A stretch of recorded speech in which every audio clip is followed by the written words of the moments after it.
Welcome everybody to the Economic Development Council meeting. It is September 8th, 2022. And we will just start off by, as a matter of quorum, making sure that we're all here. If you could all just state your name or say yes. John Holbrook. Yes. Greg Strange. Yes. Christopher Lopes. Yes. And Miss Stephanie Danielson. Yes. And I am here as well. So, all right, the first item on the agenda is the year 2023 council organization. So we have to talk about the organization, which we did about a year ago. Currently, I'm chair and Dan Smith is vice chair. If anybody has any interest in either of these positions, by all means, let us know. I'm more than happy to continue the post of chair. I'll second that. All right, so I made a motion and John seconded it. So all those in favor, just raise your hand. Excellent. And for vice chair, Dan is not here, but I do think that he is fine with continuing that post unless somebody else would like to step into that role. Anybody have any thoughts on that? Mark, do we want to record? Do we want to record Spencer's? Spencer, did you vote? I just got in here. I apologize. we just voted for chairs, Jonathan, and I was appointed chair for the next year. There you go. Congratulations. So thank you. Motion to make Dan to promote or to recommend Dan Smith as vice chair. All right, there we go. So we have a motion to recommend Dan Smith as vice chair, and I think there was a second with Mr. Holbrook. So all those in favor? Dan? Excellent. All right, so that is done. Meeting minutes of July 14th. That was sent last week, I believe. Did everybody have a chance to take a look at that? I wasn't at that meeting, but if anybody has any questions or comments or corrections, now's the time to mention that. No? All right, would someone, I'll make a motion to approve the minutes as they are. I can get a second. Second. All right, second. I finally read John. And all those in favor to approve the minutes as they are? All right, we have two agenda items down. So the third agenda item. Mr. Chairman, who seconded the motion for minutes? Chris Lopes. Thank you. All right, so we have the business forum. It's been a relatively quiet summer for Economic Development Council. I know I've been away a lot. I had COVID, I was away for business, and then I was away for vacation. So I kind of stepped out for a while with guilt and also not with guilt. But there was a big, exciting meeting, business forum that occurred on August 18th. It was a morning meeting. Stephanie worked really hard to pull it together. I know she a lot of help from Tish. Yeah, with a lot of help from Tish and a lot of help from a number of other people. Yes. So, and Stephanie was there. She was, running the show behind the scenes, in front of the scenes. And Stephanie, could you share with us everything you think of of that meeting, how it went, and who? Yeah, it was good. We had about 25 people there. Not as many businesses as we'd like to see, but the ones that were there were very interested in what we had to say. Susan Whitaker from the Massachusetts Office of Business Development was our keynote or guest speaker. She talked about the programs that they offer and how they support businesses, and especially some of the programs that they're managing as part of the COVID relief packages. She also talked about the governor's, the secretary of the department, the executive director, the executive office of housing and economic development, Mike Keneally. He's been doing a bi-weekly, and then I think it's monthly now, business meeting where businesses can call in. It's a Zoom meeting, and they share what's going on with the economy, how people are recovering from COVID and such, and sharing new programs as they come out. So that was information that was new for a lot of the businesses that were in attendance. Then we actually had a success story. I was able to talk to Frank Altieri from Shovelworks, and he talked about how they did during COVID, what the immediate impact was, and how they readjusted how they were doing business and made it through the crux of the lockdown, and then how business is going for them. He did a really nice job, and Dan emceed the whole thing and did an excellent job. It was really good. And then because we did this in conjunction with the chamber, they had wanted to do a breakfast where it was kind of meet some of the administration from town. We suggested doing that together. They were thrilled. Darcy Paiva, who I guess is helping with their event coordination. She's a member of the chamber and also the executive director of the YMCA, was really helpful with that. So, you know, then we just kind of basically talked a little bit about some of the investments the town has made. Dottie talked about Discover Easton, the whole program, the app, encouraged people to please take advantage of that. And then there was some Q&A. And it was very well received. Everyone who attended really expressed their gratitude and would like to see more. We did share with the group that it's, you know, it's hard to get the businesses there, and any suggestions they have would be very helpful. Now, if I recall correctly, I thought I heard that, you know, they also shared, you know, we had those success stories. Mr. Altieri shared how he pivoted his business to adapt through COVID, but they're also facing current dilemmas. And what were the current dilemmas and how are they managing through that? So certainly everybody, the lack of help, you know, being able to hire people, being able to keep people, that's a big one. You know, supply chain is still impacting them. And Neil Levine brought up, and this was echoed by other business members, that housing is a concern, that the inaffordability of housing in Easton is affecting their ability to hire and retain staff as well. Mm-hmm. So, you know, that last comment, which to me, it begs the question, if that is the case, which I know there's a housing problem in Easton. We need more housing, more affordable housing, more housing for, you know, people in their 20s, people in their 30s, you know, we need more housing for that population of people. However, if that is the case, what you had just mentioned, then this problem, I would think, not exist to this degree in other towns where there's a lot of housing. But this problem is nationwide, no? This problem is, I mean, we've been listening. This is where the MBTA communities by multifamily by right zoning came from. The governor is the housing crisis, and it's referred to consistently as the housing crisis in Massachusetts. And yes, it is a nationwide problem. Mm-hmm. Affordable housing.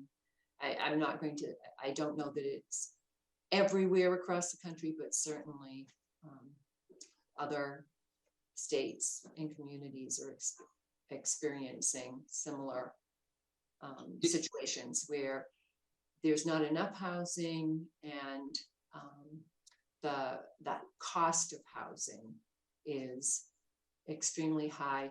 I was talking with my husband last night. He pointed out, I don't remember what he was looking at. He was reading the Brockton Enterprise, and he said, look, listen to this. A two-bedroom apartment in Brockton, and the list rental price, monthly rent, was $3,500. It's crazy. It's I mean, and this wasn't a luxury apartment building either. Yeah. So you can imagine what the prices are in Easton.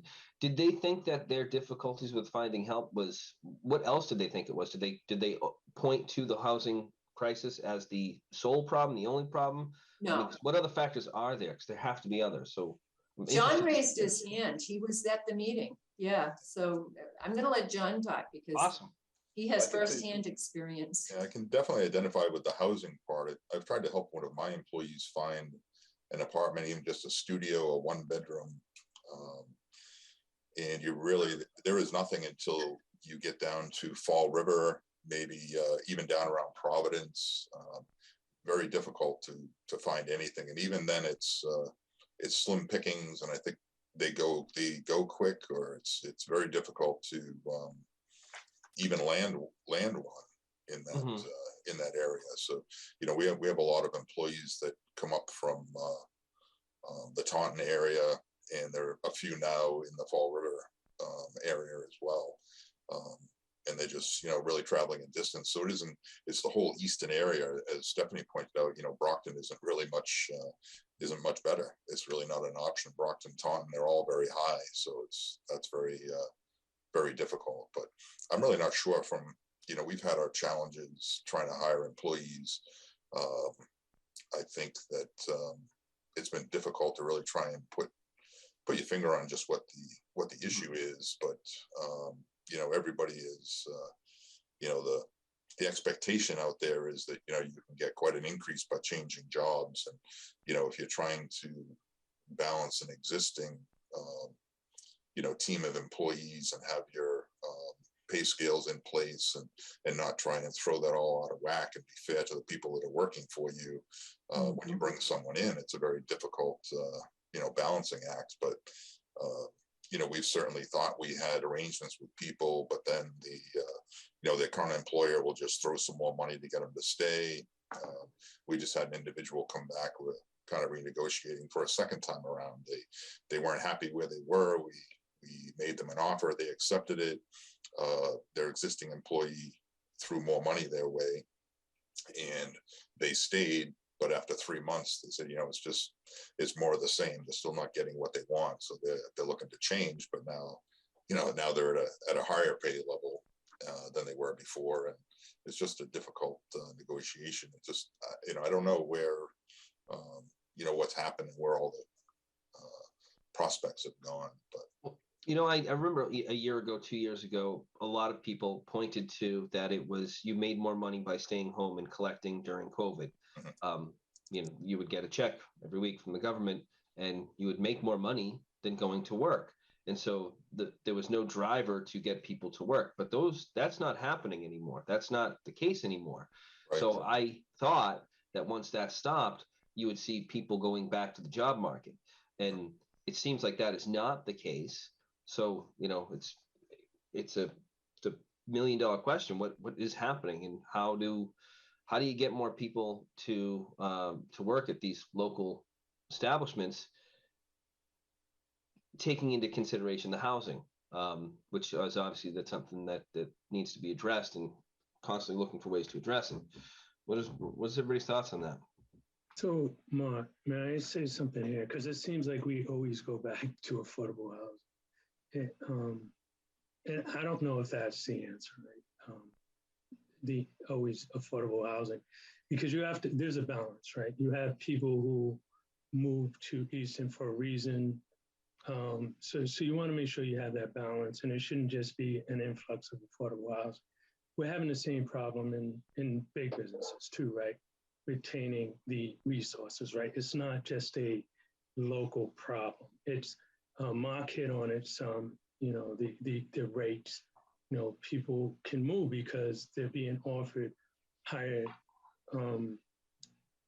income, et cetera. So I just get a little concerned. It seems like we always go back to affordable housing. I don't think that's going to be a panacea. If we took all the land in Easton, build affordable housing, I don't think that's going to solve the problem, right?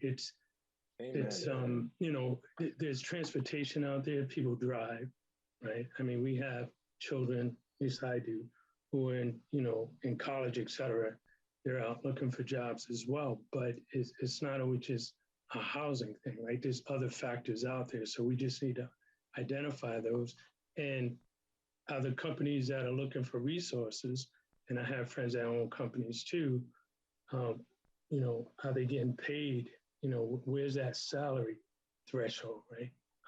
Are the companies paying them enough to draw those resources in, et cetera. So there's a lot of factors playing in it. And I guess I just get a little concerned because we always go back to affordable housing. And I do have concerns about, inundating Easton with affordable housing.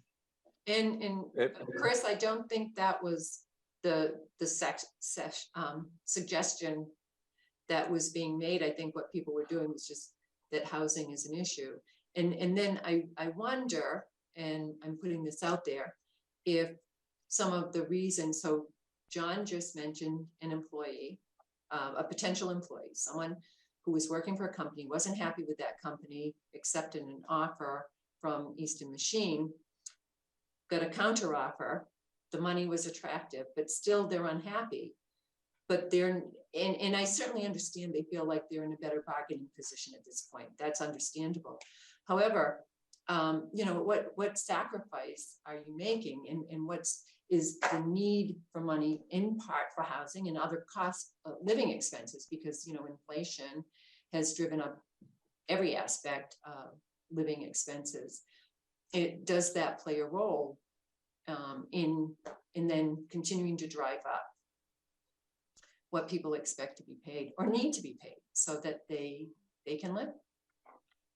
Greg, you had something that you wanted to mention. Yeah, hard for me to hear all this talk about housing and not chime in. Yeah, of course. So, we're talking two things: large A, affordable housing, kind of subsidized programs or stuff that's sponsored by the state and municipalities, and small A, affordable housing. And why, there's a housing crisis pretty much everywhere in America, certainly in Massachusetts. And look at your trends. Housing prices are always going to stay high because you know what? People want to invest. That's the rough part of capitalism. Where can you put your money and be safe? And right now, what are your REIs doing? What are your banks doing? They're buying up swaths of neighborhoods around the country of single family homes. It's because, and the trend is going to be, because right now, all of you are sort of your professional planners. All due respect, Stephanie, and I don't take you out of this, but they think automatically we'll just put up units and make 10 or 25% of them affordable. I'm not really. I don't see that as a plan. I'm not a big fan of the MBTA mandate that came down from the state, because every town is different. Look at all of our abutting communities. Every single community that touches Easton has a highway access. We don't. What do we have? We have lots of architecture and landscaping and open space given to us. So you need a different plan than other towns. Not one blanket covers all. But so why is there a housing shortage? Because following the Great Recession, people pulled out of it, right? And in Massachusetts, we don't have a lot of land. And then there's the reality of it. And I see this. I work on this on both sides of the table every day, and I have for 40 years. You have the municipal system, which loves to go in and just continually increase regulation. You have towns. Massachusetts, sprinklers aren't required in a house. They're not. Where's the big rash of house fires? Houses have been made extremely safe, but most fire chiefs or whoever responsible push now for sprinkler systems. It's $25,000 in a house plus what it does to your homeowner's policy. Land regulation, things get, it's kind of ironic. I listen to towns constantly talk about economic development, but yet they don't move their systems far enough. So, we have a project here in Easton that stayed almost 3 years in the Conservation Commission. And it wasn't because this project was trying to violate the Wetlands Protection Act. It was just the system got gummed up like it always does in any municipality. And the big, the power has been taken away from communities, and it goes on to, give it to an engineer, give it to peer review, because the towns don't want the liability, they want to wash their hands of it. And, we had a project that's about to be approved, but it missed the market. It should have been approved 2.5 years ago. So the very thing that we're talking about, small A affordable housing, now because there's no other lots available right now in town, these lots will sell substantially higher than they were going to. So in Easton, I think the answer is still, and I would to focus on diverse types of housing, not just apartments. I get where we just run to apartments, and as long as 10% of them are affordable. But we're a town that's always going to have its tax base based on the residential tax base. So we need to keep our property values high. So it's sort of a conundrum.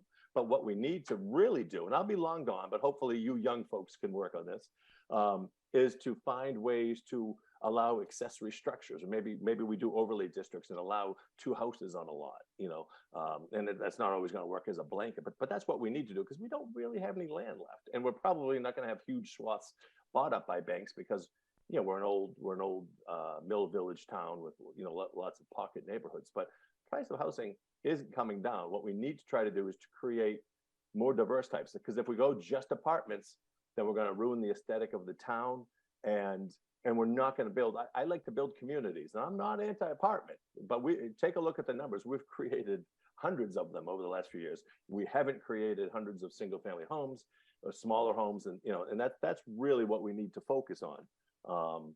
Moving land regulation along and permitting along, not to take away any board or any individual employee's independence, but to work more together. But unfortunately, I mean, I see it in Easton because that's where I'm at, but it happens in every town. And it really is a conundrum because everybody talks about affordable housing, but most of the actions are in the opposite direction. They just create more expensive housing. I'll get off my soapbox now. Yeah, and Greg, if I could respond to that, Greg, I didn't think, and when this comment was made, I wasn't thinking that it was apartments necessarily that is the housing problem. Even apartments, so my example of Brockton and what John just said. So if you have someone who's at the lower end of the pay scale where that's what they need is rental, even in the neighboring communities, that's very expensive. But we also know that just people who are in the middle to upper income level housing is just very expensive. So yeah, your point is really well made. Yeah, so it seems to me that, and I'm in agreement, Greg, with everything you said. We need diverse housing. Solely apartments is absolutely not the way to go. Coupled with our regulations really do gum things up. The property you've had used as an example 3 years ago. I mean, right now there's mounds sky high of fill there, and it looks horrible. And I drive by it all the time, and I say to myself, there are people who would rather look at that than a beautiful community placed there. So they slow things up. And it's like, well, if you slow things up, this is what you're going to get. These mounds of hideous, right in a corridor that is prime for development. And 3 years is just a long time. But Chris, also to your point, you point out balance, and I think you're absolutely dead on with balance. If in your point with balance, coupled with Greg's point of we actually benefit from having expensive homes in this town because we are not completely, but we're like 90% reliant on residential tax income to support the town. So on the one hand, it's this double-edged sword. Our prices are outrageous, but we benefit from that. Without those prices being where they are, we can't do what we're doing. So it's this very difficult balancing act, and trying to find a sweet spot in everything is very difficult.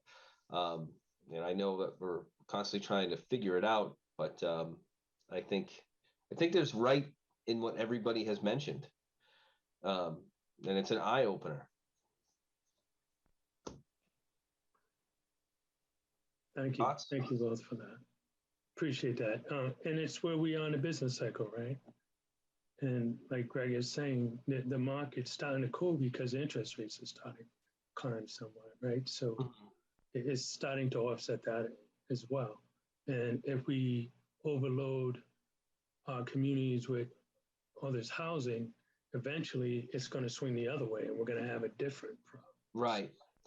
You would rather be sought after than have empty housing. But there's also a sweet number where I think years ago, Stephanie, you mentioned it to me. You want a certain amount of vacancies. There's a sweet spot of vacancies in every community.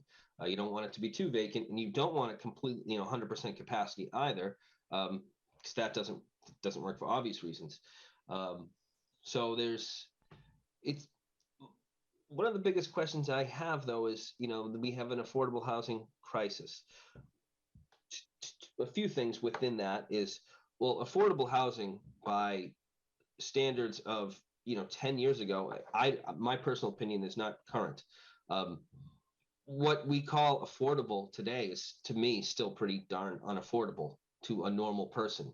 I could never afford the house I live in if I were to buy it today. I'm 42 years old. If I went to buy my house today, 10 years ago at today's price in my 30s, I couldn't afford it. So it's affordable housing to me is like, well, I don't know, let's move to just like reasonable cost housing. It's outrageous. But then where are these people living? Where do they live?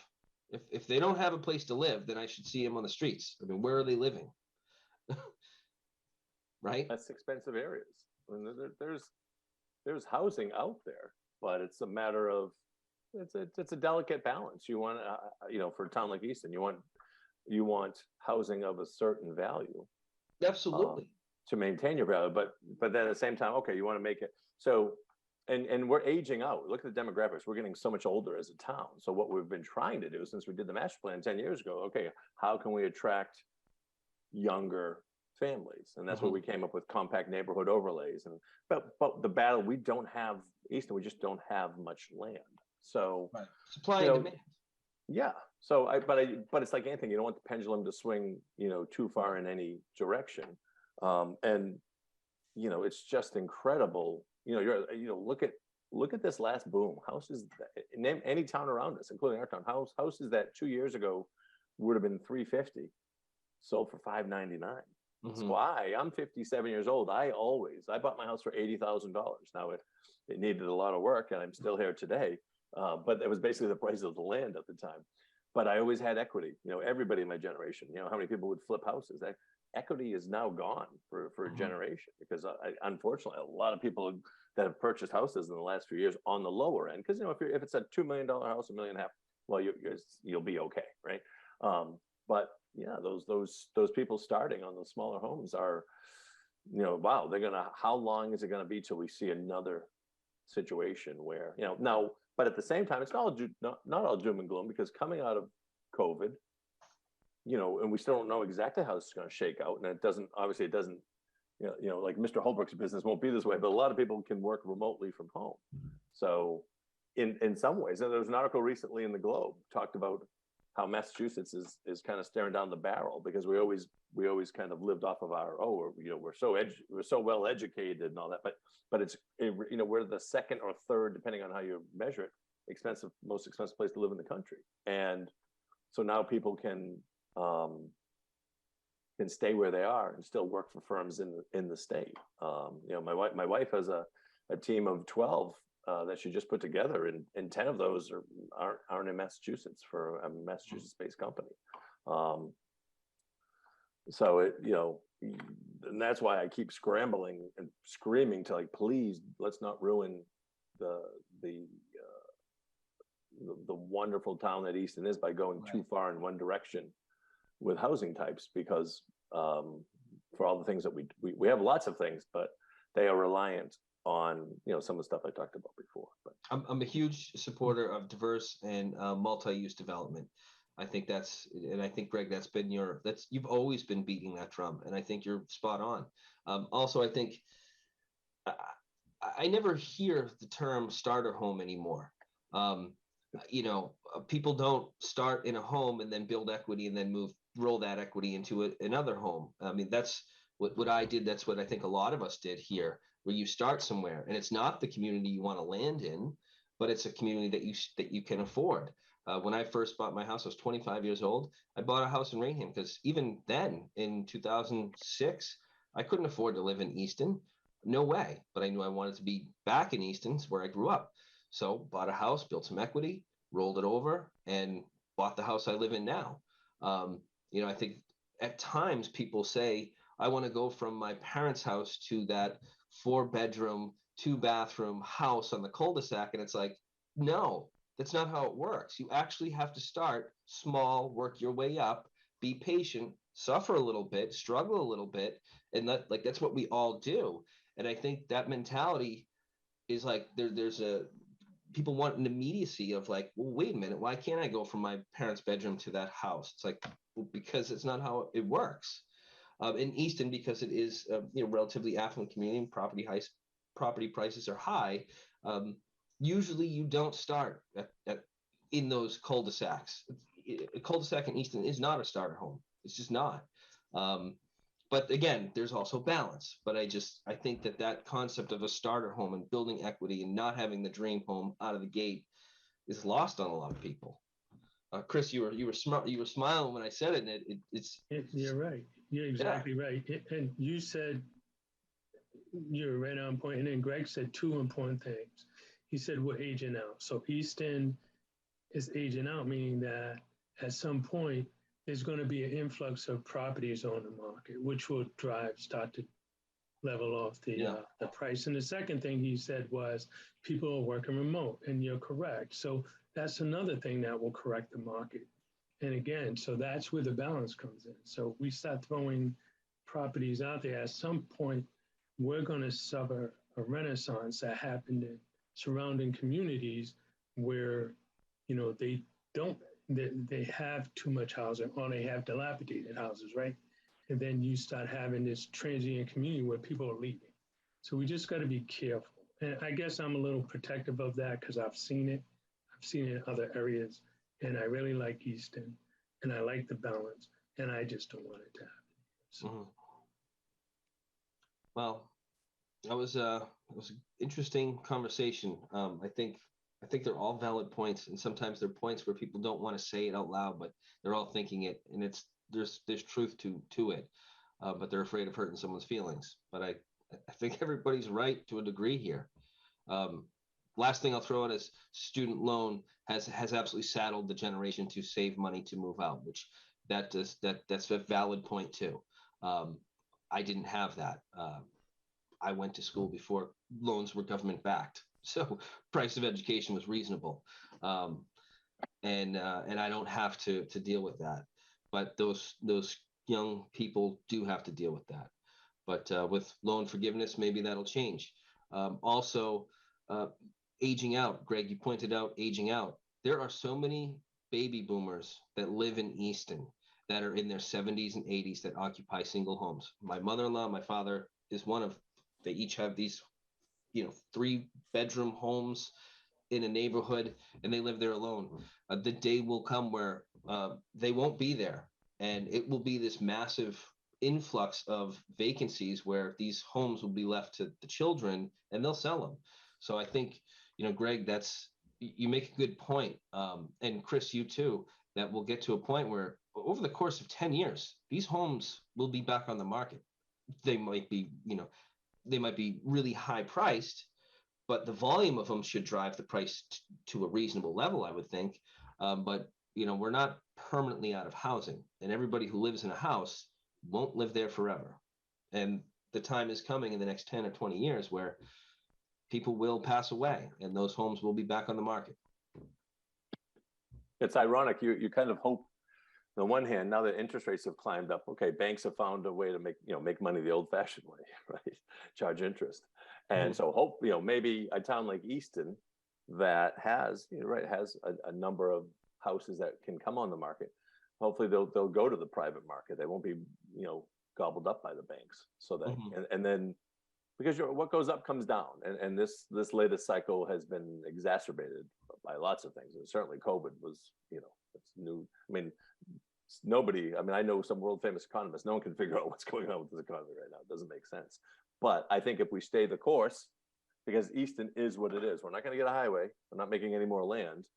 I think it's important to focus on our history, our architecture, become a restaurant destination, because bricks and mortar is still going to die. It is what it is. Take advantage of. We've been underserved by restaurant and food establishments for a long time because we didn't have sewerage. So we have that. So that's really what we need to focus on. I think that's our and keep our property values high. But how do you get the price of housing down? Because the square foot cost to build isn't coming down, because our labor, it continues to age out, or people go different ways. Now people don't get into house, and you can't really 3D print a house just yet. Maybe in 30 years you can, but you just need to focus on. Sorry, I lost my train of thought as I just got very bad news on the screen. Forgive me.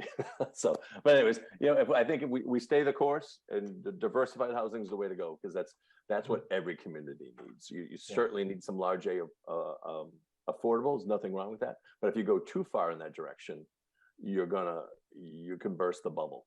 because you need folks that are going. I don't buy every time we sit with a developer that wants to do a big apartment and they says, well, you know what, people are gonna move to this. Because I always say, well, it's transient. People don't really stay. Only about 20% of folks that rent an apartment end up staying in that community. And they'll always pitch it as, well, people will fall in love with the town and then they'll buy a house there. Well, problem is rents are crazy. So you're right. If you're paying, right now in Easton, I think your average two families, what, 2,500? How do you see? I mean, I'm sorry, two bedroom. You're paying someone else's mortgage. Right. So you're paying so much money then. And if right now, if you wanted a simple 2,500 square foot box house on a 1 acre lot in Easton, it'd probably be about 1.2 million with costs. So how many people are going to make that jump? You're not going to make that jump. Mm-hmm. And you don't want to end up with just a bunch of giant houses everywhere, because look at even the Ameses with their giant houses, half of them got torn down. It's what happens. So, and they don't easily convert to two families. So anyways, I'll be quiet. All right, so that was actually the business forum. We kind of went off on a tangent there, which was a great tangent. I thought it was very productive. Let's talk about district updates, Greg, and Stephanie. Back to you guys.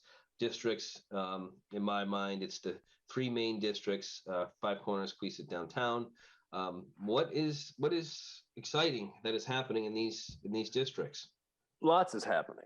And this, the whole reason I always thought planning board should have a seat on this council was to talk about these things. And I've tried to give you guys quick ideas of what we've been working on today. Real quick, I'll give you a couple quick updates and share some interesting stuff too. All public knowledge and all legal. So that's what I always have to be careful of when on TV. So quickly, let's go. You mind if I share my screen real quick? I have no problem with that. And I'll be very succinct with this because I know we only have. All right. Come on. All right. That work? Yes. Okay. So Five Corners, as you know, we talked about we worked on zoning for this for 2 or 3 years.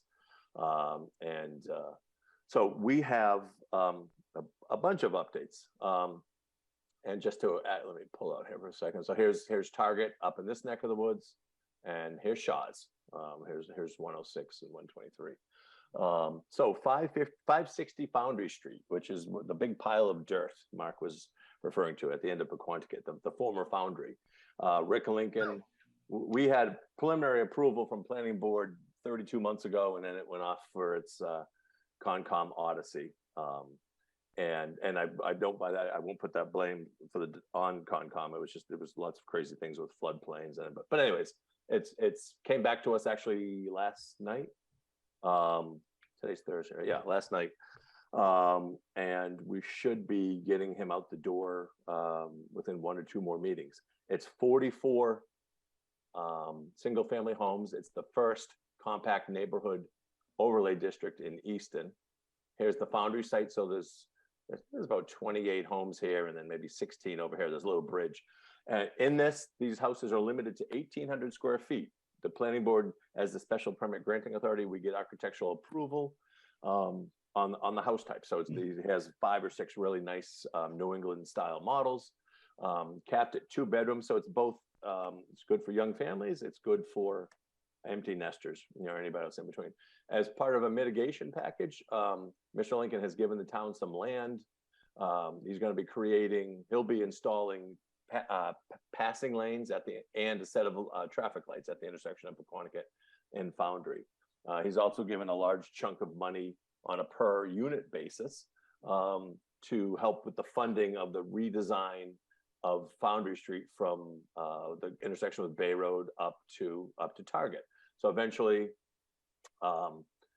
within say 10 years, you'll see this stretch of road redone, sidewalks, bike lanes, hopefully, some landscaping.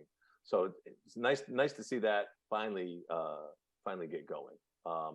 Then across the street, part of the zoning that we did, 555 Foundry Street, which is the big old historical house, the historic Drake Foundry house on the corner of Pequantucket and Foundry. Turns out that was on the market for a while. Mr. Lincoln ended up buying that and was savvy enough to realize what we had been saying publicly, that you could put 2 additional lots here. So he worked with planning and historical, and there's 2 homes under construction right now. And the house at 555 is being turned into a duplex. He's doing a complete historical remodel. Great story to that. This house was built in competition with almost the twin house on Bay Road over by Wheaton Farm. They were competing foundry operators in Easton, and it is a very unique house. What's important about this, diverse housing types, right? So these houses are all in the 700 range, which I know that's crazy. Like, whoa, but that's still not 1.4 million. And more importantly, let's face it, some of our main thoroughfares in Easton are less than attractive in their current state. This will help establish a vibrant neighborhood here, because there's an awful lot of vacancies here. And by putting some, I know people are always the biggest thing we always hear for feedback at planning board is people that are opposed to projects, normally next to them or behind them, because that's just an American thing. But to all the things we talked about, aging out, creating the diverse housing types, this is a great example. The Foundry project of a diverse housing type, and then working on the houses here, because you're going to see it more and more houses already. You can see that the house over here that was dilapidated on the corner of South Street, that was purchased. I met with the folks that bought it, and they didn't realize the history. We gave them the historic survey, and now they're painting the house. They're restoring it. Just remember Main Street 20 years ago, things were beat up, and look how beautiful that became. So the same thing will happen here. So then just while we're in this neck of the woods, and Stephanie can probably speak more. So Swift Park, that people don't know, here in front of the old used car dealership, this is actually a park owned by the town of Easton, Swift Park. And there's a group put together that's working on creating a park there. So that's going to help continue to beautify the area. 464 Foundry Street. I'm going to shoot down here a little bit. Here's Shaw's, right? If you remember, it says Greenwood Condos. Here's the Harbor One Bank. This lot, this was two houses a couple of years ago. It was clear cut, looked pretty bad. This is part of the Furnace Village District. The two properties have been combined. We looked at a couple proposals. One was, they first came in, 28 multifamily units, and some, a potential coffee shop or a restaurant, so some, commercial space to be determined. But I think it's fair to say we felt it was a bit much for the site. Part of a charge of the planning board in Easton, and I think it's a very important one, is to maintain Easton's rural character. So I looked at this Greenwood Village, which was always nice. If you've ever driven in there, I've had a couple clients through the years. And it's this nice meandering road through the trees, and it really fits why it's called Greenwood. And then all of a sudden, this was opened up, which they had the right to do. People have the right to cut trees on their property, and it was just exposed to the sewer pumping station at Shaw's and the road. So we've worked with them, and now looking at a 20-unit, all apartments. There'll be 2 affordable units in there, 20-unit apartment, and we're actually carving up a piece of land to create a park here. Because if you want to diversified housing, you want to invite diversified families. So we'd like to, have a young family here. There's, for the 2-bedroom apartments, or younger people for the 1-bedroom, or empty nesters. But this part of town really has no green space. Think of Northeastern, there's parks all over the place down here. So they're going to create sort of a park area here. And by breaking that off, that's going to allow us to include this in the MBTA zoning. So that, again, I know by right zoning, but I still, as a planning board member all these years, I much prefer to see things go through a special permit process, because it gives the citizens, and that's who really should have a say in our land use, is the citizens, because it is our town. It allows us to have a say, and not members of a planning board or a conservation commission or a historical commission, members that can attend the meetings. So that's, and this house, they're making, we have architectural approval on this too. This just started, but interesting. You can check out some of the meetings online, or we'll have a meeting at our next meeting. So then, and while we're in the district, over here by McGuire's, the old bank, people might know that just turned into an Aroma Joe's. Because we don't have enough drive-through donut shops in Easton. No, just teasing. So hey, better than a vacant property, right? So I won't lie, I would like to have seen more done with that property, but at least it's alive, and there's a lot of good reviews on town, so online. And as the value of these properties increase, the land, we'll get more diverse uses. So it's all good. And then there are a couple other properties which I won't point out for the privacy, but there's a couple large parcels and a couple medium parcels that people have approached Stephanie and or I or both of us on this, and are in play. And it's interesting because the other night at the 464 meeting, a resident got up, a resident of the neighborhood, and said, "Geez, I thought everything was always going to be mixed use here. Why is this just apartments, basically?" And we said, nope, we showed it doesn't violate the zoning. We have that. And see, because we're looking at this more district wide. Right now, there's no shortage of vacancies in this area. So we looked at this, and you have to look at this at a lot by lot basis. And what they were proposing to do, mixed use, it just didn't seem to be the best use, didn't seem to be working that well. And it didn't allow for really enough parking. So if you were to put a restaurant in, it just wasn't, Stephanie and I, we just looked at it like, it just doesn't, it really didn't work. So we took the approach, why don't we go, they brought it up. I said, yeah, you could go strictly residential here. There's a few things, the mitigation that we will get, we will work with them to have them provide for the town. But by creating some housing here now, okay, we're getting towards that walkable neighborhood that we've talked about. They're going to put a sidewalk, and they're going to try to get a sidewalk across Harbor One. There's going to be a light on demand like there is down by Stone Forge. They're going to have to do that to get over to the Shaw's Plaza. But by introducing some folks that actually can walk in a neighborhood, it's not going to save the district, but it's going to absolutely help provide more vitality and more business for these places that you can walk to.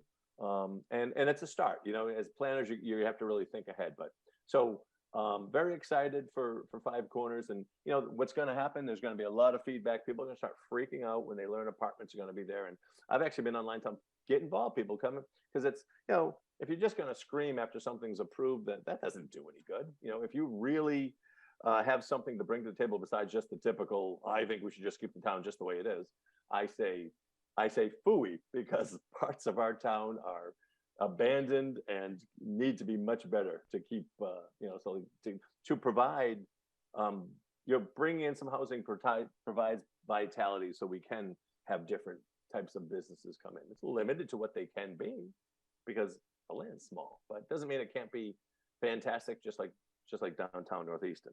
And then just two other quick things. Think of the old putt-putt golf setup down on that is recently approved by planning, and I believe conservation's wrapped up too. That's going to become a 120,000 square foot high-end warehouse facility, and they're going to go back and remember those crazy nets over the wetland. They're going to restore all the wetlands back to they were. So that's a shout out for both economic development and a little good for the environment. Another thing, if you remember when I first got on this board, one of the presentations I gave down in the Queeset district was about sites that really, we could do things with that had great potential. One of them was a Crowfoot Gear. If you think of where Central Street, rather, the intersection across from across from Wendy's. That's what I get for a 3 a.m. wake up. So if you hop onto Central Street from 138, on the right is that nice large brick factory, the old Morse car factory, which has become a residence. Right across from that's Crowfoot Gear, kind of a dilapidated sawtooth building. There's an auto body shop and I think a car repair service there. That has been purchased by the same folks that own El Mariachi Plaza. Don't know what they're thinking of doing. I know they were going to go in and do some demolition, which we reminded them, you need to file for environmental things and you need to file demo delay, and you can't just go in and start to demolish things. But that's certainly a property to not only keep our eyes on, but I think to be active and reach out and try to part of planning. And I think part of all of our responsibilities, not just the employees of this town, I think the residents of this town, to reach out and think about what we would like to see there. That's a really important parcel, has great potential with access on all the river and with some large pieces of land that abut it.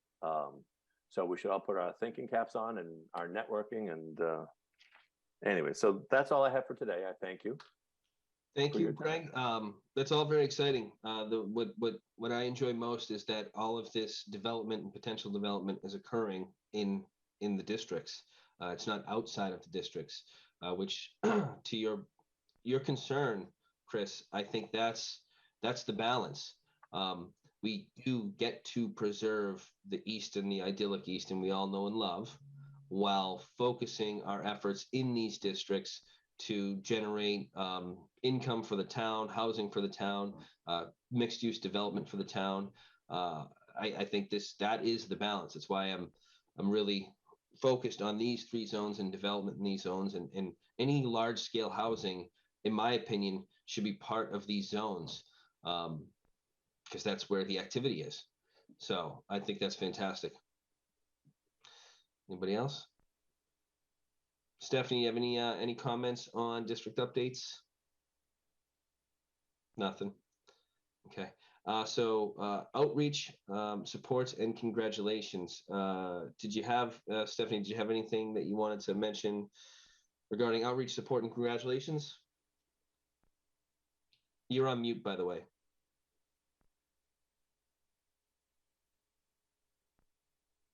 No, it actually, it was a slow month with vacations and everything. So nothing, no real updates there. I think Dottie reminded us, is it October 7th is Manufacturing Day? Yeah, well, yes, Manufacturing Day. And I know John usually has a lot to say about Manufacturing Day, as that is his bread and butter. But John, were you aware that September 7th is Manufacturing Day?